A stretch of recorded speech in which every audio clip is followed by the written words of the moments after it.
Namaste. As all of our music junior exams are nearing, we will have one short series in both Kannada and English.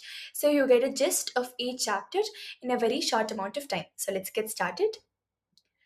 The first chapter is Greatness of Music.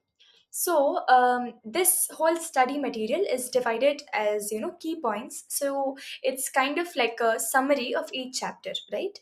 So let's start. Art is the medium through which humans express their emotions. The origin of art is nature itself. Now, when we look into art, it is classified into three different types: fine arts, scientific arts, and commercial arts.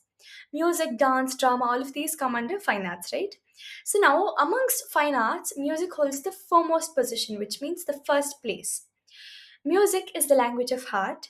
The word Sangita means a well rendered song, properly expressed music. Music is, it creates pleasure and joy and gives joy to our ears, right? The melodious song, it gives joy to our ears. Gita means song, and Sangita literally means a well rendered song. So, this is the meaning of Sangita. Practicing music helps a person become a good citizen. It gives a person moral values and ethics for life. It removes the narrow mindset and gives or develops a broad and open heart. Music is loved by everyone. It is not just meant for one kind of people. From scholars to common people, from elderly to children, from humans to animals, all living beings love music, right? So, hence the saying, even a child, an animal, and everyone can experience the essence of music.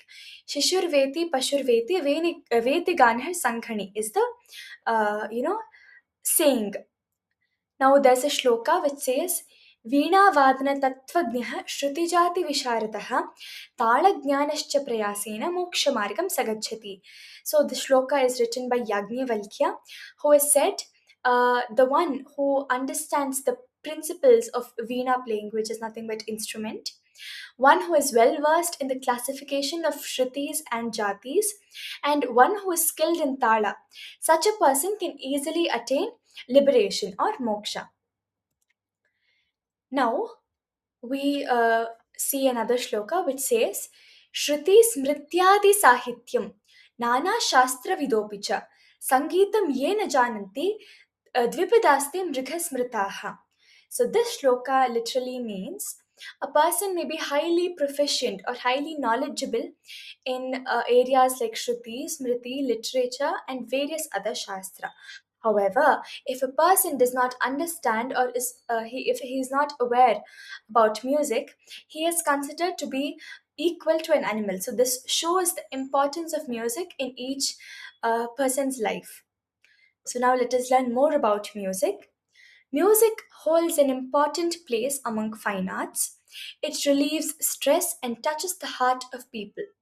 Indian music is originated from the Vedas. There are four Vedas: Rig Veda, Yajur Veda, Atharvana Veda, and Samaveda. So, especially the Samaveda is where music has been originated from. It entertains and removes negative feelings. It has an important place in education. Temples in India help promote music. Music is connected to other arts like dancing and painting, etc. So now let us look into the relation between music and other subjects. For example, science. Music has a scientific base and its movements are rhythmic, so it has a scientific background. And it is related with various other scientific branches such as biology and physics. So now let us look into music and biology.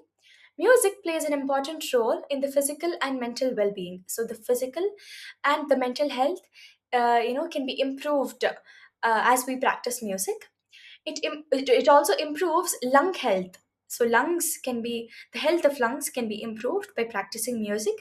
It strengthens the heart, enhances mental energy. It gives it we can increase our vocal range, and we can improve our vocal cords by practicing music, and helps maintain overall balance of body and mind.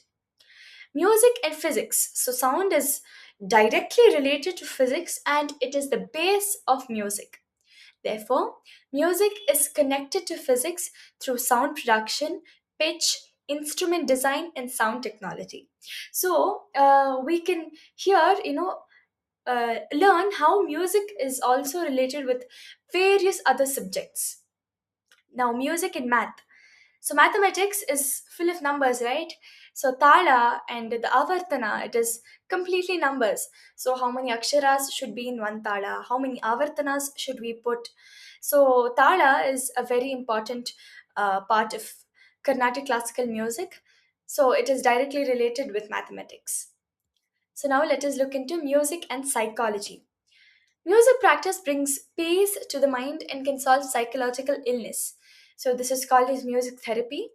So now when it comes to music and civics, music is an integral part of society that transcends all differences and exists in various forms. So what does this mean? Music is an integral part of the society. There is no partiality in music. Music is meant for everyone, right? So it brings all people. So music is like a way where all of us are united. So this is how music brings all of us together. Importance of learning music. Learning music improves concentration, grasping ability, mental energy, and intelligence. Overall, music leads a human from humanity towards immortality. So, what does this mean? Completely, when we practice music, it gives us moral values and ethics where we can improve ourselves and we can develop ourselves. So, by this, we complete our first chapter. So, in the next episode, we'll go through the second chapter. So, until then, stay tuned, practice. Namaste.